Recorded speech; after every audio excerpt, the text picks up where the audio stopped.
Empate em 1-1 entre Brasil e Tunísia, um jogo que teve um padrão bem diferente do que foi contra o Senegal. Dessa vez a gente enfrentou uma seleção muito mais defensiva e teve muitas dificuldades para criar oportunidades. Saiu perdendo no primeiro tempo, empatou e desperdiçou um pênalti no segundo, com o Paquetá que poderia determinar a vitória. Vou comentar sobre esse jogo aqui nesse vídeo. Então já vamos falar como é que surgiu o gol da Tunísia, tendo em vista que é a Tunísia que saiu na frente. O gol saiu com 23 do primeiro tempo, uma jogada que a posse estava com o Brasil, vê uma bola de certa forma devagar para o Wesley, ele fica meio afobado, ataca a bola e deixa ela muito distante do domínio dele. A Tunísia recupera a bola e faz um contra-ataque muito rápido. E esse é o padrão da Tunísia. A gente enfrentou duas seleções africanas nessa data FIFA, que foi Senegal e agora a Tunísia. Mas são dois estilos de jogo bem diferentes. Senegal, até por ter uma seleção melhor e com melhores jogadores, joga mais de igual para igual, tenta jogar, pode até perder, mas perde tentando jogar. A Tunísia tem noção que é um time mais fraco, que é uma seleção mais fraca.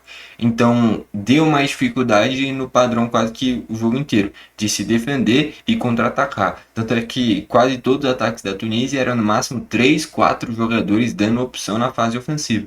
O resto tudo já ficava posicionado na parte defensiva. Contra o Senegal era o time inteiro que construía e chegava à frente. Então tinha escapes de transição e com isso aparecia mais espaço para os nossos atacantes. Dessa vez não, você tinha que rodar a bola e encontrar espaços. E essa é uma seleção muito recente. O Ancelotti não tem nem 10 jogos no comando da seleção. Então é difícil a gente querer cobrar uma, como é que eu posso falar, envolvência sobre o adversário, ainda mais contra um adversário tão fechado. A seleção de Senegal é melhor do que a Tunísia. Só que a forma como a Tunísia jogou pegou justo nesse calo do Brasil, que é a falta de entrosamento nesse estilo de jogo do Ancelotti ainda. Só o tempo vai dar isso. E o Brasil sai perdendo nesse erro do Wesley, que não poderia acontecer. Vem a jogada de transição. E o Masturi fez 1-0, um chute que ele sai cara a cara com o Bento, tira bem dele e faz 1-0. Já falando em Bento, eu acho que a posição de goleiro é bem questionável ainda. A gente está indo praticamente já pro ano da Copa e não tem um goleiro definido. Provavelmente vai ser o Alisson de novo, mas não passa muita confiança para a maioria dos brasileiros. O Ederson mostrou nessa data FIFA que também não passa confiança. O Bento é outro que não passa confiança. O Hugo Souza não passa confiança. O John não teve nem oportunidades ainda. Então a verdade é que tem grandes goleiros. O Alisson e o Ederson até pouco tempo atrás eram dois dos melhores jogadores e melhores goleiros do mundo. O Alisson ainda nessa prateleira por ser goleiro do Liverpool. Mas pro Brasil, pela seleção brasileira, nenhum deles passa confiança. Eu acho que o Ancelotti errou inclusive em não testar o John nesse jogo. Testava, por exemplo, o Bento no primeiro tempo, o John no segundo, ou o John no primeiro, o Bento no segundo, porque já é a segunda data FIFA seguida que o John é convocado e não entra em nenhum jogo. E aí é muito chato você ser convocado e não entrar. Às vezes é melhor até nem ser convocado, descansar, ficar junto com o seu time e aí você ser titular e render o máximo possível. Convocar para ser reserva deve ser uma sensação muito ruim. Enfim, o Brasil toma esse 1-0. Empata ainda no primeiro tempo, uma cobrança de pênalti, um pênalti que vem depois de uma jogada aérea, tem um toque na mão do jogador da Tunísia, mas é uma mão que ele ia cabecear e essa mão estava meio como de apoio para ter noção de marcação com o jogador do Brasil. O pênalti foi para a gente, mas eu vou ser sincero, eu acho que eu não marcaria, cara. Se, por exemplo, eu torço pro Grêmio, fosse um pênalti assim contra o Grêmio, eu iria reclamar, por exemplo. Então eu acho que é bem discutível esse pênalti marcado pro Brasil. Na dúvida, eu acho que eu não marcaria, tá bom? Eu sei que tem um toque no braço, mas não é um braço intencional, era um braço de noção de posicionamento com o jogador do Brasil. Não é porque a gente se deu bem por causa disso que de fato foi uma decisão acertada.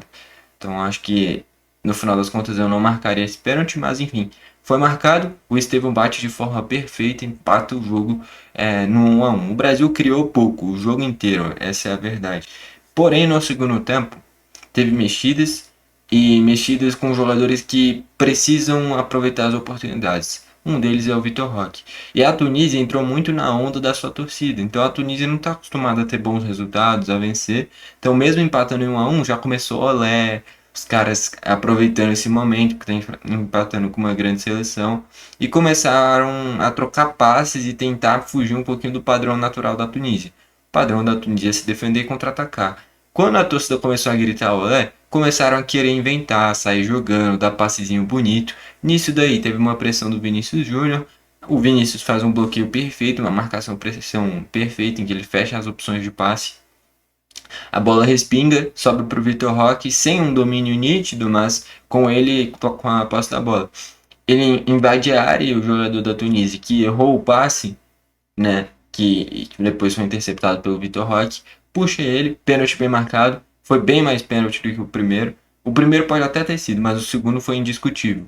Um pênalti besta, desnecessário, mas indiscutível.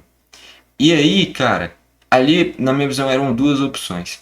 Ou bate o Estevão, que já tinha feito gol na partida, ou bate o Vitor Roque, porque é o centroavante e foi ele que sofreu o pênalti. E talvez o Vinícius Júnior por causa da pressão. Eu não iria com o Vinícius, porque ele já perdeu alguns pênaltis no Real. Eu sinceramente colocaria o Vitor Roque para bater o pênalti. Se ele perdesse, beleza.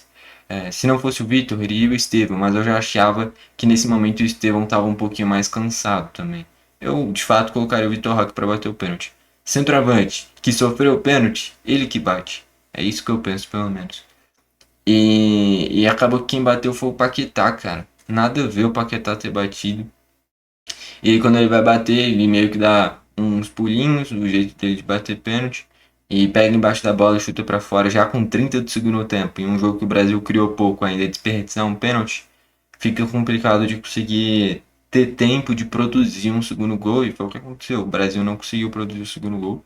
Chegou a ter uma chance no último minuto que o Estevão vai para cima da marcação, finaliza de direita e bate na trave. Não entra e fecha nesse empate em 1 a 1. No final das contas foi um jogo ruim do Brasil, produziu pouco e a grande dificuldade foi essa. Uma equipe que se defende muito mais do que joga. Quando a Tunísia tentou jogar, o Brasil marcou pressão, roubou a bola e criou um pouquinho mais de oportunidades. Quando ficou focado em se defender e contra-atacar, o Brasil não conseguia encontrar espaços. Muito porque, que nem eu falei, o Ancelotti não tem nem 10 jogos na seleção brasileira. Ele pode ter jogadores de altíssimo nível. A seleção brasileira é infinitamente superior à Tunísia. Ó, por exemplo, olhando para a seleção inteira da Tunísia, cara, o único. Tem dois jogadores que eu talvez conheça. Que é o Skiri, que se eu não me engano joga no Eintracht Frankfurt, meio campista. E o Hannibal, que é um garoto que surgiu no United, depois já rodou por algumas equipes. Ponto. Eu acho que eu só conheço esses dois, cara. Só. E eu nem sei se o Hannibal eu sei que é o do United. Deixa eu só conferir se o Skiri é esse mesmo. Do Eintracht Frankfurt, meio campista. São dois jogadores que eu conheço dessa seleção inteira, cara. Então, é uma seleção mediana, cara. Mediana. Senegal era muito melhor, jogadores muito melhores, de alto nível. Só que eu acho que isso que fez Senegal ganhar a confiança de tentar jogar de igual para igual com o Brasil. E dessa vez, com a Tunísia mais defensiva, a gente não conseguiu encontrar espaços e por isso ficou nesse empate em 1 a 1. A verdade é que jogou mal, produziu pouco, mas se fosse efetivo, tinha feito o gol de pênalti e tinha vencido pelo menos. Não aproveitou a oportunidade, é por isso que eu tô falando de um tropeço. Ganhar, empatar ou perder em amistoso dá no mesmo, não muda nada. A grande diferença é que a seleção brasileira nesse momento tem que gerar confiança no torcedor. E quando faz um jogo bom contra o Senegal e logo na sequência um jogo ruim contra a Tunísia, não ganha confiança. Quando faz um jogo excelente contra a Coreia e depois perde para o Japão, não ganha confiança. Então é um Brasil que oscila muito, cara. Não tem como você confiar, né? Então é complicado, mas no final das contas tem muitas seleções que chegam meio remendadas, jogos ruins assim e são campeãs. O Brasil já vem de umas duas, três Copas em que vem em pré-Copas do Mundo muito boas e chega na Copa e vai muito mal. Cai nas oitavas, cai nas quartas, né? Então caiu para a Bélgica nas quartas, caiu para a Croácia nas oitavas, sendo que nas eliminatórias tinha passado o carro em todo mundo. Dessa vez as eliminatórias foi ruim, o Brasil teve diversas dificuldades e vamos ver no que vai dar. Que você fazer uma pré-Copa do Mundo muito boa e ir mal na Copa é a mesma coisa que nada. Então a gente tem um técnico muito experiente e tem jogadores muito bons. Existe a possibilidade sim de quando chegar a jogos grandes esses caras renderem. A Argentina foi assim, sendo campeã da Copa do Mundo. Então, por que não pode ser mais um caso desses em que uma seleção chega conturbada e é campeã? Então, acho que não tem que ter isso de Ganhou do Senegal, nossa, vamos ganhar a Copa. Empatou com Tunísia, nossa, vai ser um lixo, a gente não vai passar nem da fase de grupos. Calma, é um bando de. Sinceramente, um bando de jogo inútil esses amistosos. Eu acho que o Ancelotti está fazendo até poucos testes, porque amistoso não muda nada. A grande questão é gerar confiança no torcedor brasileiro, que é algo também que dentro de campo não muda em nada também. Então, a verdade é que não devia nem existir esses amistosos. Colocava alguma competição minimamente decente aí e aí sim valendo alguma coisa. Mas enfim, empate contra a Tunísia vai muito na conta do Paquetá por ter perdido o pênalti. Por mais que o coletivo não tenha ido bem. Bom, foi esse o vídeo, valeu e falou.